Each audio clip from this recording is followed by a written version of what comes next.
체코슬로바키아 여러분 아시죠? 거기 깊은 산골에 옆에 조그마한 그 강이 하나 흐르는 데가 있는데 이곳에 한 어머니와 그리고 딸이 아주 작은 모텔 하나를 운영하는 분들이 있었습니다. 이 어머니는 아주 어린 아이였을 때 그 아들이 집을 가출을 하고 그리고 나서 참 어려운 가운데 살아가는 그 동생이었던 그 어린 딸과 더불어서 많은 날들을 참 고독하고 힘들게 그 아들이 돌아오는 날만을 기다리며 살아가는 그러한 어머니가 있었습니다. 정말로 고독하고 너무 힘든 그런 생활을 경영하는 가운데서 어느 때부턴가 그 어려운 일을 해결하기 위해서 혹 손님 가운데 조금 돈이 있다 싶은 사람이 있으면 이 사람에게 독약을 먹이고 사람을 죽입니다. 그리고 옆에 흐르는 강물에다가 시신을 던져버리고는 했습니다. 그리고 그가 가지고 있었던 모든 돈을 빼앗는 그런 일들을 하기를 시작을 했습니다. 이렇게 해서 많은 날들이 지나가는 가운데 어느 날 한 멀끔한 청년 하나가 아주 잘생기고 그리고 아주 잘 차려입은 그런 청년 하나가 이 집을 찾아오게 됩니다. 이전처럼 독약 탄 음료수를 그 젊은이에게 가져다주고 그리고 이 젊은이를 죽이게 되죠. 그리고 시신을 여전히 그동안 해왔던 대로 강물에 집어던지게 됩니다. 그러고 나서 이제 지갑을 꺼내서 그 지갑 속에 있는 돈을 빼려고 하는 가운데 그 지갑의 주인공, 그 시신의 주인공, 그가 누군지 거기에 그 아이디를 발견하게 되는데 그 아이디를 보면서 깜짝 놀라게 됩니다. 그 아이디에 나타난 이름이 자기 아들의 이름과 똑같은 거예요. 그 사진하고 나이하고를 추적을 해보니까 그 마지막으로 숨긴 그 청년이 바로 자기의 그렇게 수십 년 동안 기다려왔던 그런 아들이었습니다.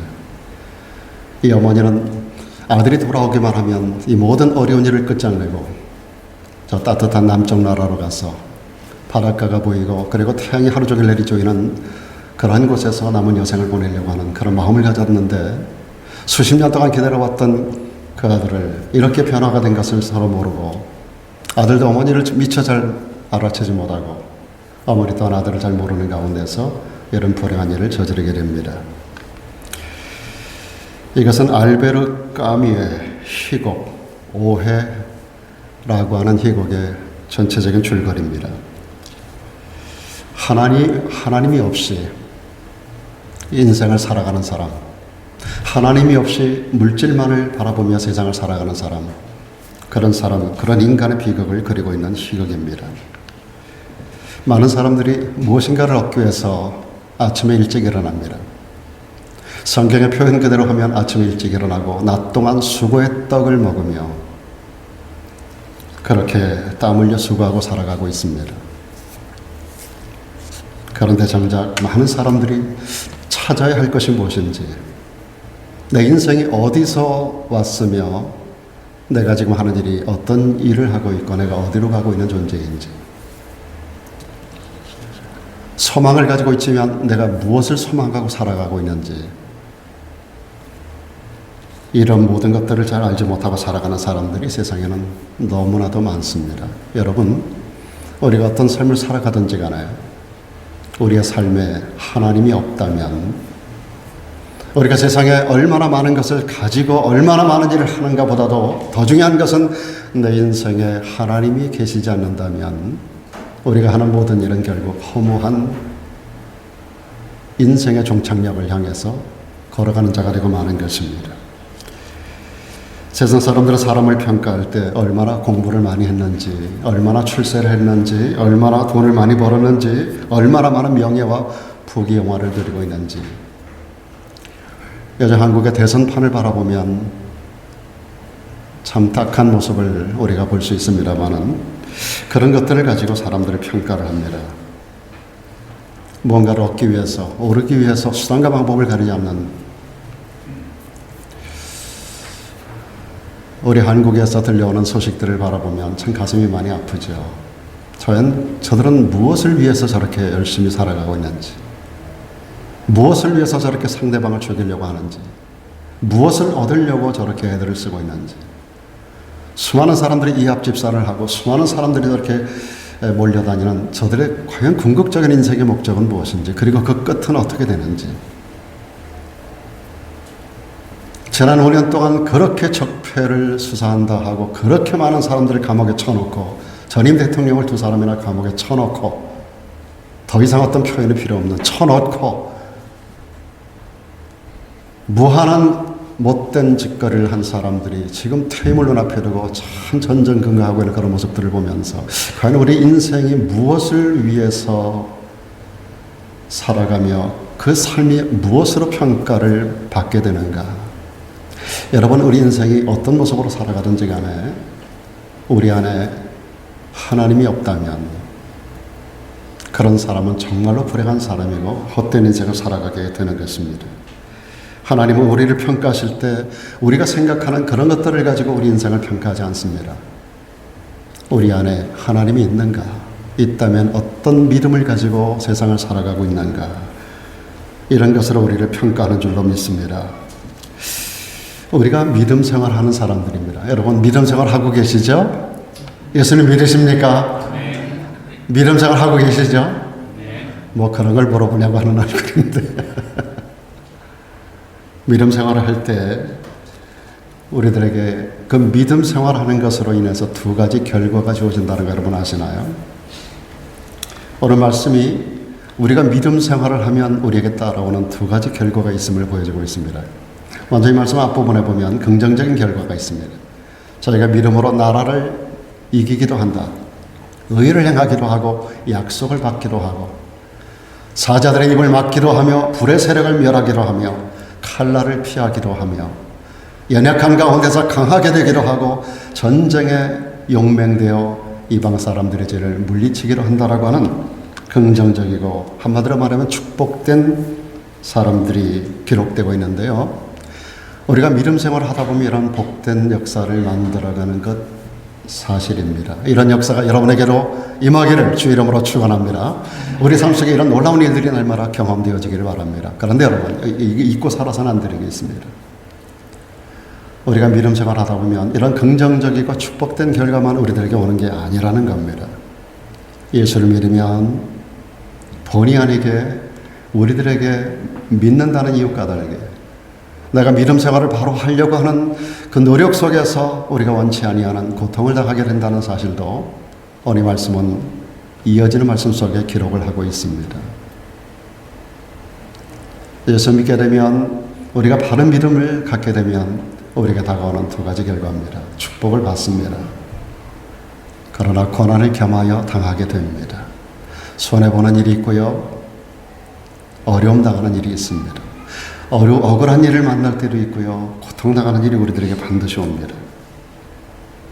우리가 믿음으로 살 때 2 종류의 결과가 나타날 수 있음을 오늘 말씀은 극명하게 보여주고 있습니다. 여러분, 우리가 잘 아는 스테반 집사님,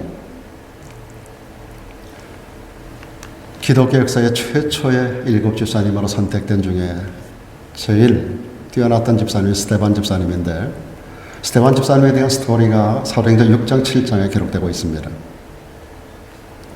초대교회 수만 군중 가운데서 사도들을 돕기 위하여 세워진 7명의 기름 부음 받았던 집사님들 중에 스테반이라고 하는 위대한 인물이 등장하지요. 믿음이 뛰어났던 사람, 지혜가 뛰어났던 사람, 수많은 사람들에게 아름다운 선한 평판을 받았던 사람, 그리고 성령이 충만했던 사람. 이분이 나가서 사도들과 똑같은 모습으로 복음을 증거합니다.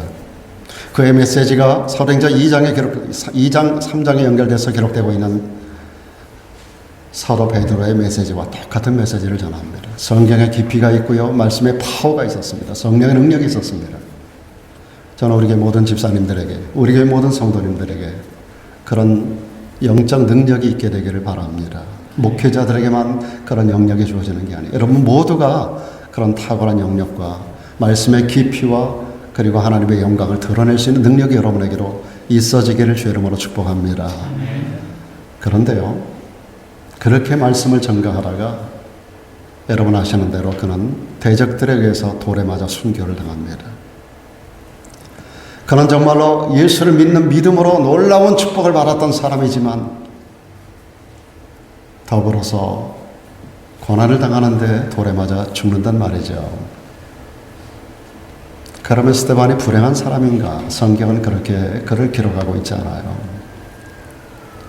오늘 성경 가운데 뿐만 아니라 우리 역사 속에서 우리 한국 기독교 역사 속에 초기 기독교가 들어올 때 특별히 그 일제시대 밑에서 많은 어려움 당했던 우리 믿음의 선진들에 대한 이야기를 우리 많이 듣습니다. 특별히 여러분 주기철 목사님 같은 경우 일사각오라고 하는 그의 마지막 설교 제목이 일사각오에 있었어요. 그래서 일사각오로 대변되는 주기철 목사님 같은 경우 일제치하의 그 무서운 핍박 속에서 일본 신사 앞에 절을 하지 않겠다라고 신사 참배를 거부하다가 그때 당시에 장로교 총회에서는 신사 참배를 합법화시키는 안건을 통과시키고 기독교의 무서운 부정적 영향력을 나타내기도 했습니다마는 우리나라 그렇게 우리 모두가 존경하는 한경직 목사님도 신사 참배에 머리를 숙였던 사람인데, 자, 그런 상황 속에서 주기철 목사님은 끝까지 신사 참배를 거부하다가 일경에 의해서 얼마나 많은 모진 고난과 박해를 받았는지 몰라요. 인간 이하의 무서운 고문을 당하다가 결국은 조국의 독립을 얼마 눈앞에 두고 그는 순교를 당하고 말아요. 그런데 여러분, 그런 주기철 목사님을 역사는 불행했다라고 말하고 있지 않습니다. 예수님을 믿든지 믿지 않든지 수많은 사람들이 이런 사람들을 위대한 영웅으로 칭송하고 그들을 닮기 원하는 그러한 믿음의 선배가 되었습니다. 사랑하는 여러분, 꼭 여러분 기억할 수 있기를 바랍니다. 내가 믿음으로 살았기 때문에 그에 따르는 결과가 중요한 게 아니라는 겁니다. 나에게 어떤 결과가 주어지든지 간에 나는 얼마나 하나님께서 인정하시는 믿음의 사람으로 살았는가, 이것이 중요한 것입니다. 믿음으로 사는 것 그 자체가 축복받은 인생인 것을 믿으시길 바랍니다. 여러분, 오늘날 전 세계 인구가 80억에 이릅니다. 수많은 선교학자들의 통계를 이렇게 보면 거의 대부분이 본 어게인 크리스찬이 1억을 넘지 않을 것이다 라고 말합니다. 기독교인의 인구에 잡힌 사람은 뭐 15억이니 20억이니 뭐 이런 말들을 합니다만은 우리 대한민국도 뭐 1200만이니 1000만이니 그런 기독교 인구가 있다라고 합니다만은 본 어게인 크리스찬이 중요합니다. 저는 교회 다니는 사람들이 두 종류 있다고 늘 생각해요. 교인이 있고 성도가 있습니다. 교회에 나오는 사람은 다 교인이에요. 그러나 본 어게인 크리스찬이 성도입니다. 수많은 사람들이 교회를 다니고 있어요. 미국에도 보면 뭐 수만 명, 수십만 명 나오는 교인들도 있다고 합니다만은 저도 많은 교회를 다녀서 가서 집회도 해보고 수많은 사람 앞에 서서 설교를 해보지만은 설교해볼 때마다 느끼는 거는 본어게인 크리스찬들이 많이 눈에 보이지 않는다는 거예요. 저는 어떤 교회를 가서 설교해달라 그러면 가서 구원받은 크리스찬들이 얼마나 있는가 제가 손을 들어보라고 하는 때도 있어요. 구원의 확신 가진 사람들 몇 되지 않는 교회가 대부분이에요. 특히 이민족 교회. 교회를 무슨 소셜단체로 생각하고 무슨 정보교환센터로, 그리고 너무 사회에서 어려움 당하니까 교회 와서 나름대로 그냥 큰 소리 치는 사람들이 특별히 이민교회 굉장히 많더라고요. 그러니까 교회 안에가 막 오합지졸들로 가득 찬 교회들이 굉장히 많아요. 특별히 이민교회가 그렇습니다. 저는 한국에서 목회를 13년 동안 하다가 왔어요. 그래서 제가 이민교회, 한국교회를 너무나 잘 알아요. 너무나 미국 교회는 많이 다르더라고요. 그래서 제가 미국에 와서 들었던 기치가 진짜 그리스도인이 되죠. 너무너무 가짜가 많아요. 너무 많은 목사가 가짜 목사가 많고 너무 많은 가짜 성도를 제가 너무나 많이 봤어요. 미국에 와서. 그래서 진짜 그리스도인이라는 기치를 제가 내걸었어요. 진짜 그리스도인. 숫자가 많지 않아도 됩니다. 하나님은 얼마나 많은 일을 했는가, 얼마나 많은 사람들이 모이는가를 가지고 그 교회와 그 사람 또는 그 단체를 평가하지 않아요. 진짜가 얼마나 있는가, 진짜가 얼마나 있는가.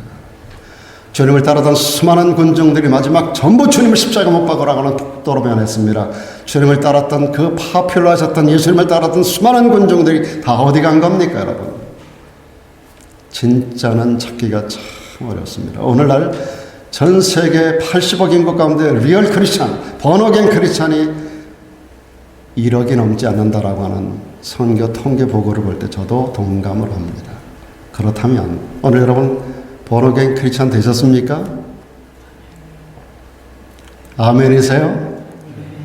여러분은 80명 중에 하나 안에 들어가 있는가? 이거 엄청난 축복인 거 여러분 아셔야 돼요. 80명 중에 한 명이 천국 간다라고 할 때 여러분 그것이 얼마나 우리들에게 큰 영광이고 축복인가 여러분 아셔야 된다고요. 얼마나 큰 교회를 다녔는가, 얼마나 많은 사람들이 모인 곳에 내가 있었는가, 이거 하나님 앞에 평가의 대상이 아니에요.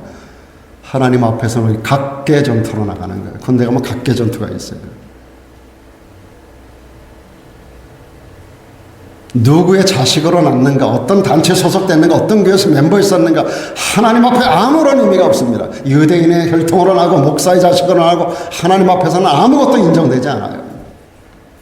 네 안에 예수가 있는가, 네가 진짜 예수를 믿는가, 네가 진짜 예수를 만났는가, 네가 진짜 리얼 크리스찬인가, 네가 진짜 본 어게인 크리스찬인가를 우리 주님이 묻는다고요. 하나님 앞에 저는 여러분 한 사람 한 사람을 하나님 앞에 세워드리기를 원하고 있어요. 제가 일생 목회하면서 단 한 명만 번어게인 크리스찬을 만들어도 저는 절대로 후회하지 않습니다.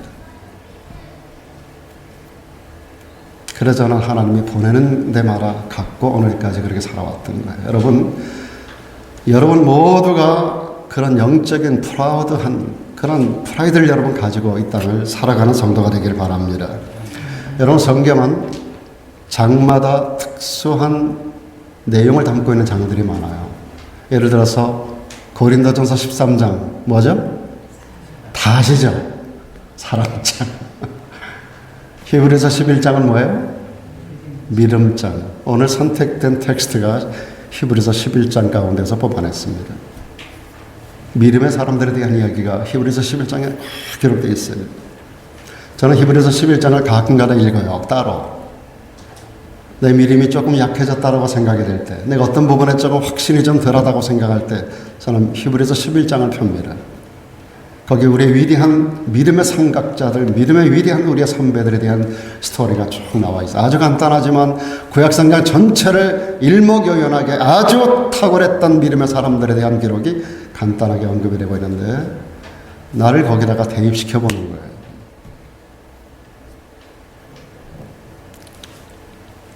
여기 나오는 사람들은 좋은 환경을 만났던 사람들이 거의 없더라고요. 그들이 이렇게 위대한 믿음의 인물로 믿음장에 그들의 이름이 등재되었었던 그 배경에 좋은 환경 때문이라고 하나도 기록하고 있지는 않아요. 그들이 살았던 시대에 다 어려운 일들을 당했고 그럼에도 불구하고 그 가운데서 보석처럼 빛나는 믿음을 가졌던 사람들입니다. 오늘 본문 38절에 보면 이런 사람을 이렇게 평가합니다. 세상이 감당치 못하는 사람이라 했어요. 저는 여러분 모두가 이런 사람 되기를 축원합니다. 세상에 감당할 수 없는 사람들. 우리말에 그런 말이 있죠. 이 사람 상대 못할 사람일세. 그런 말이 있어요. 이 사람 상대 못할 사람이네. 허황된 사람이라든지 막무가내인 사람이라든지 황당한 사람을 따라서 그런 평가를 하지요. 세상 사람들이 볼 때 리얼 크리스찬, 제가 여러분에게 말씀드리는 것은 아까 말씀드린 본어게인 크리스찬, 리얼 크리스찬, 진짜 그리스도를 말하는 겁니다. 세상 사람들이 바라볼 때 그냥 교인을 볼 때가 아니라 진짜 그리스도인들을 바라볼 때 세상 사람들이 감당 못할 사람들로 보고 있습니다. 그들이 볼 때는 이해 안 되는 부분이 많이 있기 때문에 그렇습니다. 시간 들이고 돈 들여서 열심히 교회 다니는 사람들 이해가 잘 안 됩니다. 일주일 내내 돈 벌어가지고 11조 갖다 바치고, 일주일 내내 수고했는데 좀 쉬었으면 좋겠는데 교회 가서 또 시간 들이고, 눈물로 울면서 자기 가슴을 치며 죄인이라고 말하는 사람들, 죽으면 산다고 말하는 사람들, 겉옷을 달라면 속옷까지 벗어주라는 사람들, 오른뺨을 때리면 왼뺨을 돌려대라는 사람들, 이웃이 오리를 가자면 신미를 동행해주는 사람들, 낮은 자가 되려면, 높은 자가 되려면 낮은 자가 되라고 말씀하는 사람들, 넓은 길은 놔두고 좁고 험한 길, 협착한 길을 가라고 하는 사람들, 아니 그 길을 가는 사람들이죠. 그야말로 이해가 되지 않는 사람들. 여러분, 그런 사람이 되어 계시죠? 세상 사람들이 바라볼 때, 믿지 않는 형제가 볼 때, 믿지 않는 주변 사람들이 볼 때, 참 이 사람 이해가 안 되네, 황당한 사람이네. 우리가 그런 평가를 받게 되기를 주의 이름으로 축원합니다. 여러분, 최근에 우리가 욥에 대한 이야기를 보기도 하고, 지금 여러분 그 가정성경 읽기에 욥기를 쭉 보고 계시잖아요. 지난 주간에 욥기 42장까지 다 읽으셨습니까? 저는 욥기를 얼마 전에 우리가 세부적으로 새벽 기도를 통해서 전체를 다 훑어서 봤습니다만은, 제가 여러분에게 새벽 기도나 수요예배나 이럴 때 보면은 단어 하나하나를 놓치지 않으려고 애를 써요. 전체를 뭉뚱그려서 이런 메시지입니다 하고 그냥 끝나는 설교를 하지 않아요. 한 글자 한 글자, 한 절 한 절, 한 단락 한 단락이 어떤 의미를 주는지, 그래서 이 원어가 어떤 메시지를 담고 우리들에게 어떤 삶을 요구하는지, 그래서 제가 굉장히 디테일하게 새벽 기도 같은 경우, 그래서 어느 집사님이 그런 얘기 하더라고요. 우리 교회 새벽 기도는 딴 교회 주일 설교 못지않다. 전 그렇게 설교를 합니다, 실제로. 항상 새벽 기도를 봐도 하나하나를 그렇게 놓치지 않아 굉장히 써요. 그래서 욥기를 그렇게 이잡듯이 훑어가지고 우리가 다 봤는데, 이번 주간에 또다시 욥기를 읽어나가면서 또다시 충격을 받고 은혜를 받고 도전을 받고, 저게 큰 충격을 오늘 주제와 더불어서 또다시 받는 것은, 욥은 그 황망한 일을 당하면서도, 욥이 얼마나 의롭습니까? 동방에 가장 의로운 자가 있었어요. 하나님이 사탄에게 2번이나 인정했던, 봐라, 한번 가서 한번 봐라. 욥과 같이 완전한 자가 없느니라. 악에서 떠난 자가 없느니라. 욥이 얼마나 위대한 의인으로 살았습니까? 그랬던 욥이 어느 날 원인 모르게 있는 소유 다 없어지고 10명의 자식이 한순간에 죽고, 자기 몸은 악창이 나가지고 온몸을 다 벗어던지고 개화장을 가지고 온몸을 벅벅 걷고, 구더기와 그리고 이 가죽 전체가 흙으로 덮여가지고서 죽는 것보다 못한 생명을 조금 유지하는 가운데 그가 외쳤던 말이, 이 모든 것을 주시니가 하나님이시고 내게서 빼앗아가시니가 가져가시니가 하나님이시오니 오직 하나님이 영광을 거두실 줄 알고, 그는 하나님을 원망하지 않았습니다. 그 와이프도 남편에게 하나님 차라리 원망하고 죽어버리라 그랬어요. 그 정도가 되면 아마 그 여자가 하는 말이 맞을 거예요. 그 정도를 우리가 당하면.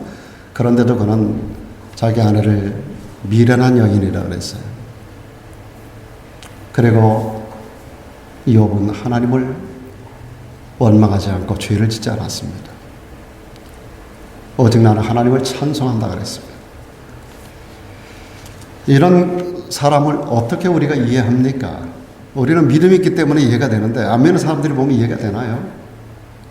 100세에 얻은 자식을, 그것도 더 이상 낳을 소망이 없는 외아들을, 독자 이삭을 하나님께서 모리아 산에다 갖다가 제물로 바치라고 하는, 그런데 한마디 불평 없이 그 자식을 끌고 그 자식 등에다가 그 자식을 태울 나무를 지우고, 그리고 하나님이 정한 산 모리아 산까지 가서 그를 배를 내리치는 그 아버지 아브라함, 이게 이해가 됩니까? 세상 사람들이 이해할 수 없습니다. 여러분, 노아 시대는 비가 하나도 한 방울도 오지 않았던 시대예요.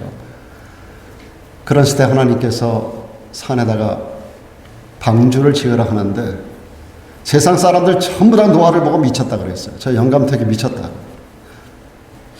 120년 동안 방주를 지으면서 미쳤다는 소리를 그렇게 들어가면서도 산에다가 배를 만드는 노아.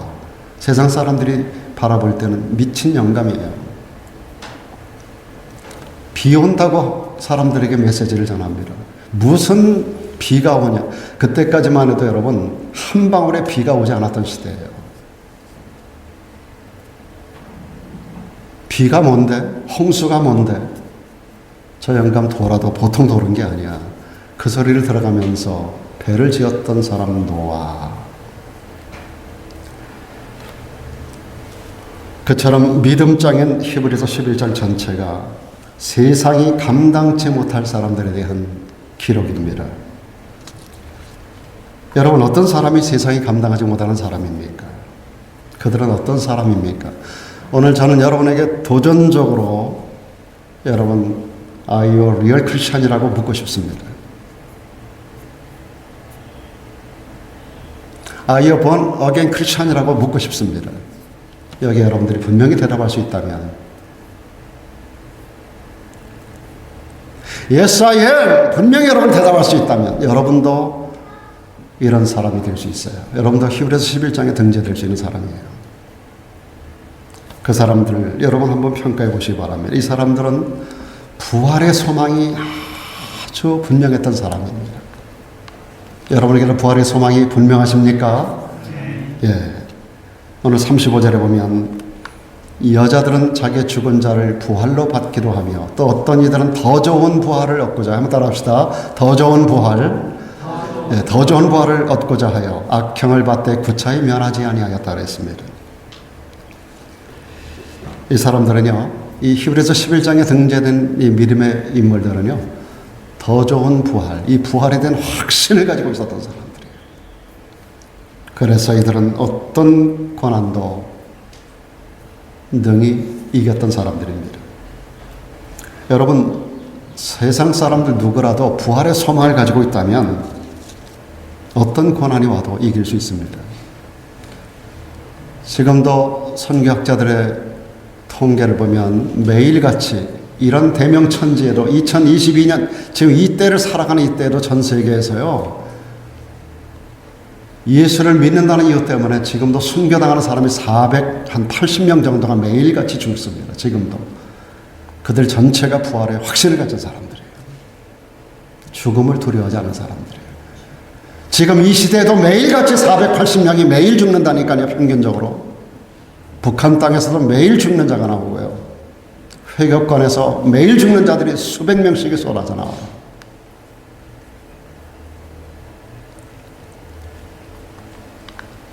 다른 거 아닙니다.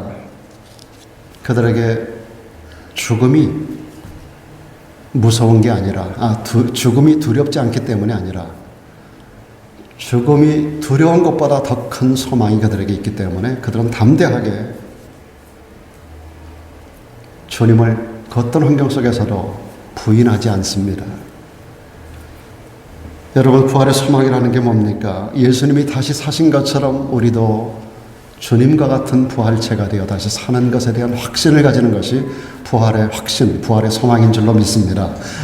우리 육신은 날마다 후패해 갑니다. 바울이 그랬죠. 그러나 나의 속사람은 날마다 새로워지면서 우리 몸은 결국 흙에서 와서 하나님께서 그랬죠. 범죄한 아담에게 너는 흙이니 흙으로 돌아갈지어다. 저도 장례식에 가면 마지막 하관할 때 취토하잖아요. 관이 내려가고 거기다 흙을 덮습니다. 흙을 이렇게 한 삽씩 취토한다 그러는데, 취토할 때 제가 제일 먼저 합니다. 목사가 제일 먼저 이제 주례를 하고, 그러고서 취토를 할 때 제가 항상 던지는 말씀이 있어요. 이게 성경 말씀, 하나님 말씀이에요. 너는 흙이니 흙으로 돌아갈지니라. 그러나 우리 인간은 흙으로만 만들어진 존재가 아니에요. 창세기 2장 7절에 보니까 하나님의 흙으로 사람을 만드시고 그 코에 생기를 불어넣으니 이것이 산령, 생령이 되었다고 그랬습니다. 창세기 2장 19절에 보면 하나님께서 모든 동물들도 다 흙으로 만들었다 그랬어요. 근데 거기에는 하나님의 생기가 들어갔다는 기록이 없습니다. 우리 인간에게만 생기를 불어넣었다 했어요. 하나님께서 우리 인간에게 영을 불어넣은 거예요. 죽음이라는 것은 개돼지처럼 죽고 육체가 끝나는 거 끝나는 게 아니에요. 그 몸에서 분리되는 게 죽음이에요. 영이 죽었다는 것은 우리 영이 하나님과 분리됐기 때문에 영이 죽은 거예요.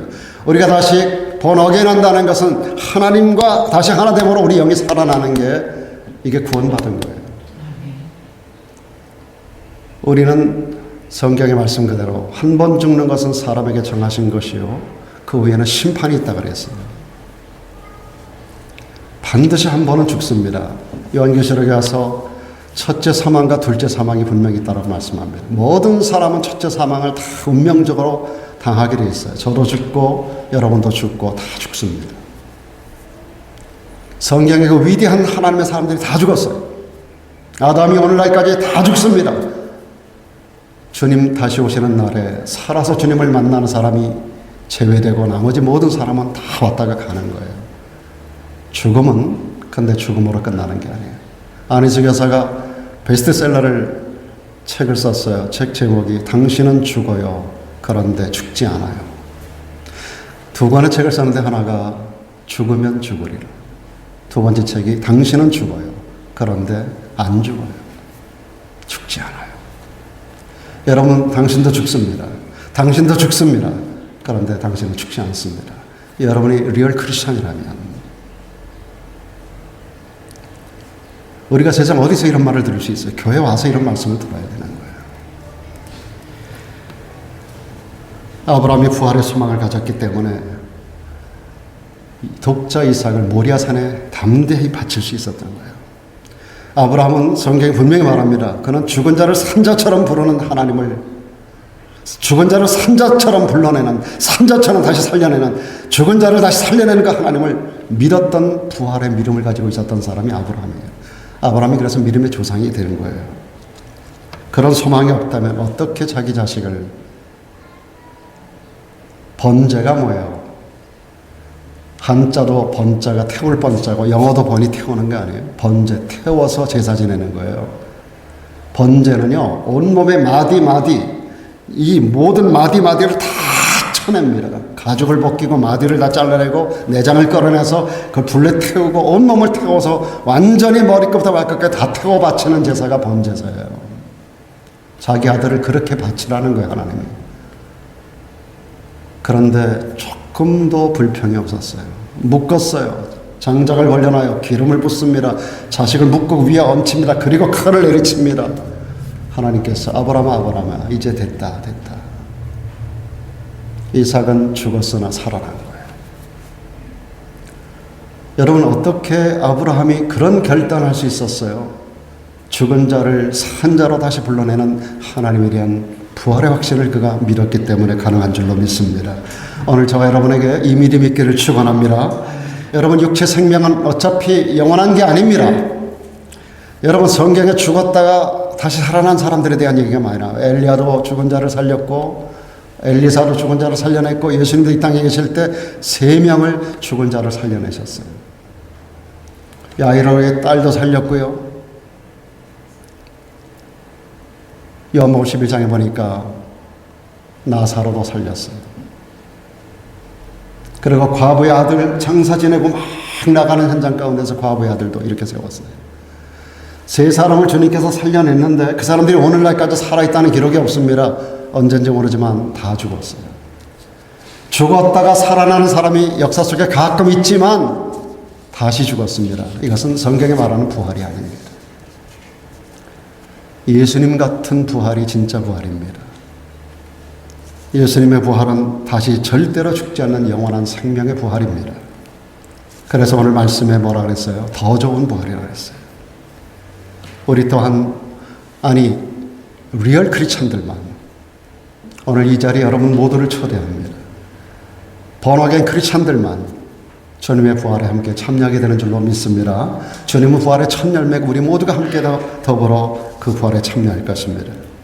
초대교회 성도들이 숨어서 신앙생활하던 공동묘지 까타콤을 제가 가보고 참 많은 충격을 받았어요. 그 까타콤베라고 하는 까타콤 안에 쭉 들어가 보면은요, 그 전장 한 500km 이상이 이렇게 얼기설기 연결이 되어 있는데요. 서울에서 부산 거리가 400km인데 고속도로가 그 땅 속으로 한 500km를 파고 들어갑니다. 여기 보시면, 여러분 그림에 보시면 중간중간에 이렇게 쭉 홈이 막 파 있을 거예요. 저 홈이 뭐냐면 사람들이 가서 죽으면 거기다 그냥 시체를 눕히는 거예요.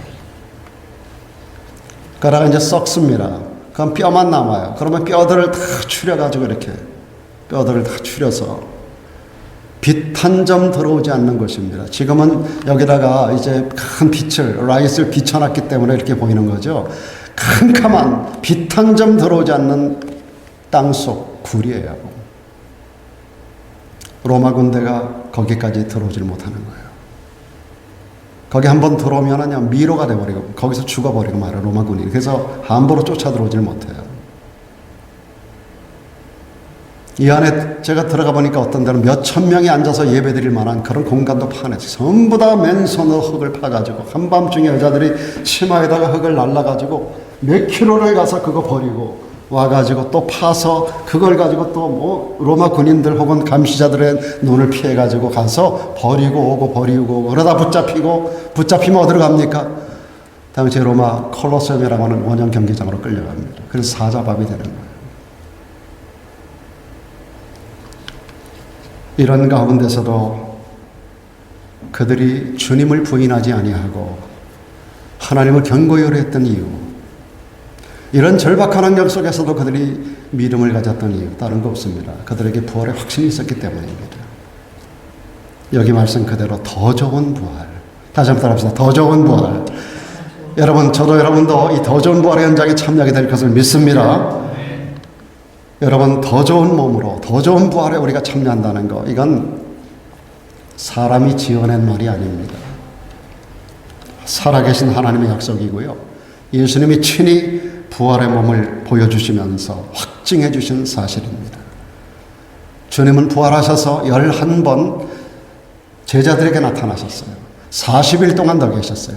주님이 죽으시고 부활하신 다음 이때로부터 40일 동안을 더 계시다가 승천하셨어요. 이 40일 동안 11현 11번 제자들과 허다한 사람들에게 나타나 500여 증인들에게도 한순간에 나타나기로 하셨어요. 부인할 수 없는 이 놀라운 주님의 부활의 현장을 목격하며 사람들이 눈이 다 뒤집어진 거예요. 부활의 주님을 보면서 초대교회가 갑자기 불같이 일어나기 시작하는 거예요. 아, 진짜 부활되는구나.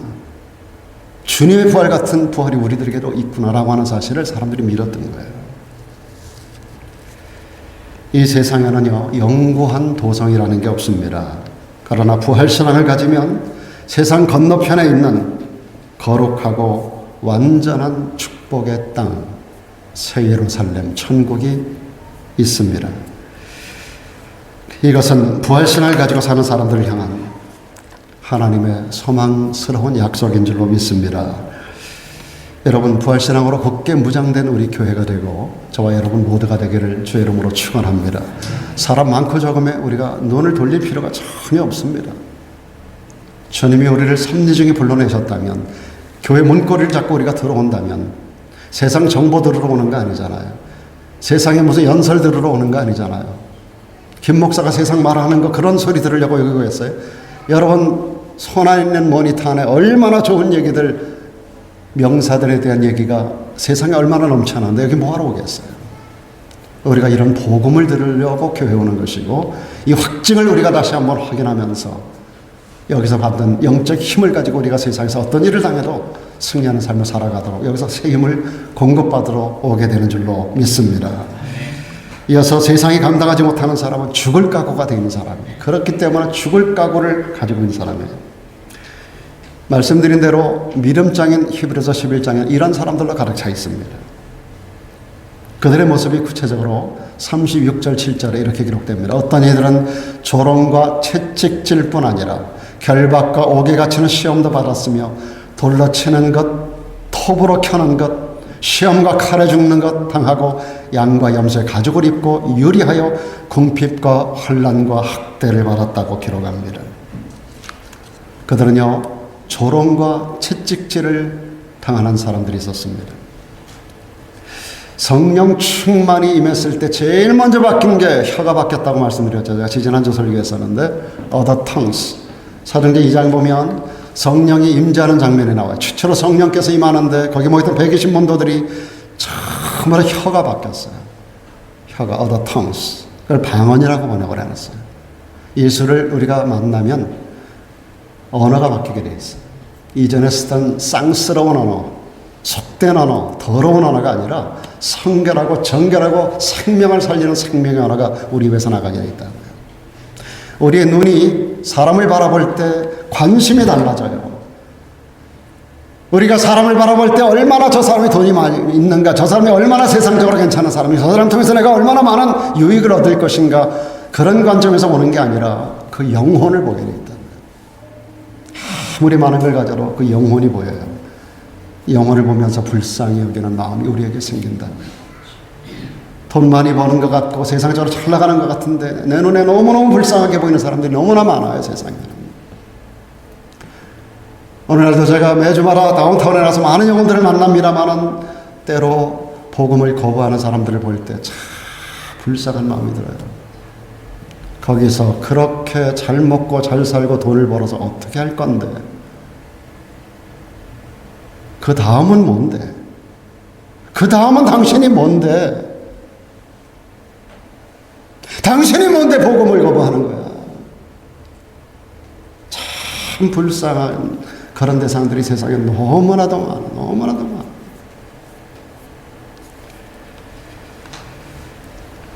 바울은요, 미친 사람 취급을 받았어요. 미친 사람 취급을 받았다고요.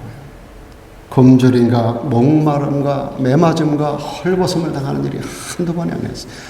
고린도후서 11장에 보면 사도 바울이 그런 인생을 주님을 만나고 복음을 전하다가 그 어려운 고난을 당했던 사건들이 쭉 나와요. 거기도 고린도후서 11장입니다. 오늘 히브리서 11장을 여러분에게 말씀드리고 있습니다. 또 어떤 사람을 여기 보니까 결박과 옥에 갇히는 시험도 받은 사람들이 있어요. 구약성경에 예레미야도 그랬고요. 신약성경에 사도 바울, 실라모 이런 사람들, 베드로 같은 사람들, 감옥에서 죽음을 통과한 사람들이 한두 명이 아닙니다. 감옥은 하나님의 백성들이 예수 신앙이라는 죄목으로 들어가서 고통당했던 고난의 가시밭이었습니다. 여기 보니까 어떤 사람은 돌로 치는 일을 당해요. 돌에 맞아 죽었다는 거예요. 선지자 스가랴도 하나님의 진리를 증거하다가 돌 맞아 죽었고요. 스데반 집사도 예수를 증거하다가 사람들이 던지는 돌에 맞아 순교했고요. 사도 바울도 돌에 맞아서 한순간 죽었다가 성 밖으로 시신을 던졌는데 그가 3층 천에 올라갔다 내려와서 다시 깨어나가지고 옷을 털고 일어나서 또다시 복음 증거하러 나가는 그런 이야기가 성경에 기록되어 있습니다. 돌 맞아 죽은 이들이 한둘이 아닙니다. 또 어떤 사람은 톱으로 켜서 죽고 톱으로 잘라 죽이는 이사야 선지자가 그때 당시 므낫세 왕에게 톱에 잘려 죽음당한 사람으로 알려져 있습니다. 그런가 하면 어떤 사람은 시험과 칼에 죽임당하는 사람들, 양과 염소의 가죽옷을 입고 유리하며 궁핍과 환난과 학대를 받았다라고 기록합니다. 엘리야라든지 엘리사라든지 신약의 침례 요한 같은 사람들, 이런 사람들이 전부 다 광야에서 이런 옷을 입었던 사람들, 그리고 역대 환란 시대를 살았던 수많은 우리 앞서간 성도들이 그런 일들을 당했습니다. 그들 모두는 세상에 발붙일 곳이 없는 것처럼 살았어요. 왜 그랬습니까? 복음으로 산다는 것은 서론적으로 제가 여러분에게 던졌습니다. 축복을 받는 일인데 고난을 더불어 함께 받는 거예요. 그러나 모든 교인들이 고난을 당하는 게 아닙니다. 그리스도인이 고난을 당합니다. 여러분이 정말로 예수를 믿고도 핍박이 없고 고난이 없다면 자신에게 물어보십시오. 과연 나는 크리스찬인가? 과연 나는 리얼 크리스찬인가? 과연 나는 본어게인 크리스찬인가? 자신에게 한번 물어보셔야 돼요. 우리가 참된 신앙을 가지고 있다면 구별될 수밖에 없고, 구별되는 과정은 반드시 어게인스트 하는 세력에 의하여 공격을 당하게 돼 있어요. 잘라낸 아픔도 있고요. 구별하는 과정에서 손가락질을 당하기도 하고요. 이제 우리가 사는 이 시대는 역사의 마지막 때를 사는 시대입니다. One minute left. 지금 역사의 마지막 1분 전을 우리가 지금 살고 있습니다. 지금 세상이 바뀌는 거 여러분 보세요. 지금 무섭게 세상이 변하고 있는데 여러분 아시나요? 성경은 초대 교회의 시작이 무서운 환란으로 시작이 되고 마지막 주님 재림 직전이 무서운 환란이 말 것을 말하고 있습니다. 우리가 지금 사는 이 시대는 평안하다, 안전하다, 평안하다라고 하는 그런 슬로건 밑에 평화를 가장한 무서운 환란의 시대로 우리가 지금 진입해 들어가는 그 과정에 지금 우리가 있습니다. 속히 교회는 무서운 핍박을 당하는 시대를 우리가 보게 될 것입니다. 여러분 반드시 이 말을 기억하십시오. 저는 제가 살아있는 동안에 주님이 오실 것 같은 그런 느낌을 늘 받으면서 주님의 재림 직전에 있을 역사 속에 가장 무서운 환란의 때가 분명히 더불어 올 것이다라고 하는 것을 저는 알고 있기 때문에, 아니 성경이 이렇게 말하고 있기 때문에 저는 굉장히 두려움으로 여러분 앞에 이 말씀을 지금 드리고 있는 겁니다. 세상은 평화의 이름으로 오는 파괴자들로 인해서 온 세상에 지금 무서운 위기 앞에 직면해 있다는 거 여러분 아셔야 돼요. 제가 여러분에게 말씀드리는 것 여러분 허투루 듣지 않기를 바랍니다. 우리는 정말로 환란의 시대를 준비하지 않으면 안 돼요. 저는 종말론자, 종말론주의자가 아닙니다. 성경주의자고 성경을 보는 안목으로 세상을 평가해 볼 때 오늘 우리가 사는 이 세상은 정말로 무서운 마지막 때를 진입하는 그런 과정에 있는 시대를 지금 우리가 살고 있습니다. 그런데 여러분 앞으로 환란 시대가 온다 해도 여러분 우리가 부활신앙이 확실하고 죽을 각오를 가지고 우리가 신앙생활에 임한다면 절대로 두려울 일이 아니고 우리를 빼앗을 자가 없다는 사실을 우리 하나님께서 로마서 8장을 통하여 그 어떤 것도 사망도 죽음도 원수도 어떤 것도 우리를 하나님의 손에서 빼앗을 수 없다라고 분명히 말씀한 것을 여러분 꼭 기억하시기를 바랍니다. 간단히 한 가지 더 말씀드리겠습니다. 세상이 감당하지 못하는 사람은 고난 중에도 예수님만 의지하고 순종하는 사람입니다. 죽을 각오는 아무나 하는 게 아닙니다. 죽을 각오는 또 우리 힘만 갖고도 되는 게 아닙니다. 죽음을 이기신 예수님을 의지할 때 우리는 죽을 각오를 할 수 있고요.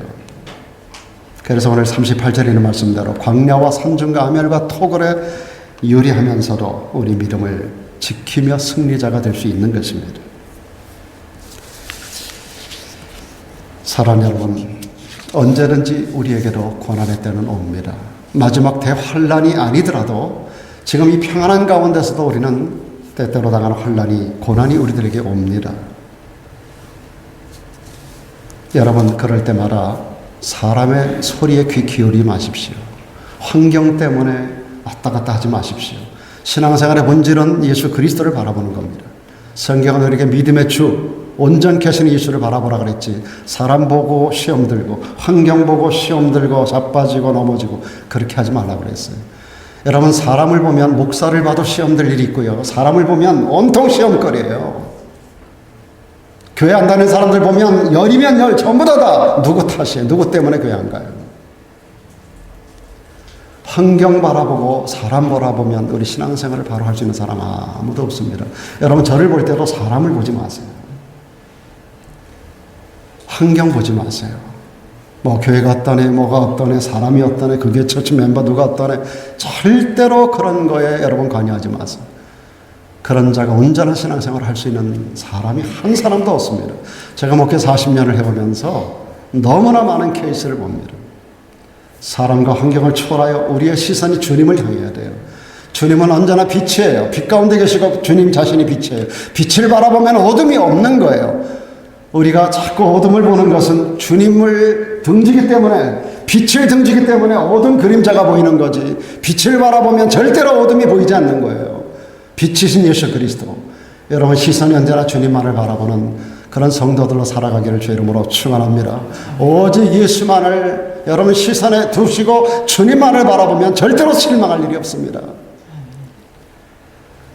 오늘 39절 49절 보고 마치겠습니다. 이 사람들은 다 믿음으로 말미암아 증거를 받았으나 약속된 것을 받지 못하였으니, 여러분 히브리서 11장에 나타나는 우리 모든 믿음의 선진들은 구약의 인물들이에요. 그들 모두는 약속을 받지 못했어요. 증거는 받았어요. 구약성경 전체 메시지는 앞으로 오실 예수를 바라보고 있습니다. 구약의 모든 이야기는 한꺼풀 벗기고 수건 한 장 넘겨보면 그 안에 전부 예수를 얘기하는 거예요. 구약의 모든 율법은 다 예수입니다. 모든 제사가 다 예수입니다. 모든 구약의 메시지가 전부 오실 예수예요. 11장 히브리서에 나타나는 모든 우리 믿음의 선진들은 증거를 다 받았어요. 그러나 약속을 받지 못했습니다. 이 약속이 바로 예수 그리스도입니다. 그러나 이 시대를 사는 저와 여러분들은 하나님이 우리를 위하여 더 좋은 것을 예비하셨어요. 우리는 약속을 받았고 본자들로 하여금 성경이 기록되고 본자들로 하여금 증거된 메시지를 우리가 믿음으로 받고 더불어서 우리는 분명히 예수를 보았고 그분의 죽으심과 부활을 목격했던 사람들에 의해서 신앙의 역사가 본물 터지듯 온 세계 물이 바다 덮음같이 여러분 여호와 영광이 온 세상으로 확산되어 나가는 과정 속에서 우리는 예수 그리스도의 죽으심과 부활을 보았던 부활의 복음을 정확하게 믿었고 정확하게 보았고 그것을 증거하는 사람들에 의해서 우리들에게까지 복음이 증거되고 우리는 그래서 약속을 받은 사람들이고 증거만이 아니라 약속을 받은 사람들이고 그래서 우리는 더 좋은 부활, 더 좋은 것을, 더 좋은 세계를 우리는 약속받은 자로서 우리 앞에 이 놀라운 역사를 우리는 바라보고 하루하루 확신 가운데 살아가는 존재들인 것입니다. 얼마 전에 베이징 동계올림픽이 있었습니다. 그 메달 하나를 따기 위해서 그 젊은이들이 전 세계 가장 탁월한 능력을 가진 그들이 얼마나 많은 땀을 흘리고 수고하고 절제하며 그 한순간의 영광을 위해서 삽니까? 사랑 여러분, 사도 바울이 우리들에게 이렇게 말합니다. 운동장에서 다름질하는 사람들도 그 상을 얻기 위해서 그렇게 열심히 다름질하지 않느냐. 그러나 그들은 다 썩을 면류관을 얻지만 우리는 썩지 아니할 것을 얻게 된다라고 말씀합니다. 오늘 저와 여러분들이 얻게 될 면류관 상급은 썩을 면류관 없어질 상급이 아닙니다. 영원토록 여러분에게 영광스럽게 주어지는 귀한 축복된 상급인 것을 믿으시기를 바랍니다. 도마가 나는 예수님 옆구리에 옆구리 창자국에 손가락을 넣어보고 손을 넣어보고 못자국에 손을 넣어보지 않고는 나는 믿지 않겠다고 그랬어요. 주님 부활을 주님께서 나타나셔서 보여주셨습니다. 봐라 도마, 네 손을 내밀어 창자국에 한번 손을 넣어봐라. 손가락을 내밀어 내 못자국에 손가락을 넣어봐라. 그리고 의심하는 자가 되지 말고 믿는 자가 되라. 그때 그가 꼬꾸라집니다. 나의 주 나의 하나님이십니다. 고백할 때 주님께서 그에게 하신 말씀입니다. 너는 나를 보는 거로 믿느냐? 보지 못하고 믿는 자들은 복되도다. 오늘 이것이 저와 여러분의 믿음인 줄 믿습니다. 여러분 직접 주님 도마처럼 본 사람 없잖아요. 그러나 여러분 믿습니까? 저는 믿어요. 여러분 믿습니까? 그렇다면 우리는 도마보다 더 복이 있는 사람입니다. 성경은 말씀합니다. 믿음은 바라는 것들의 실상이요 보지 못하는 것들의 증거입니다.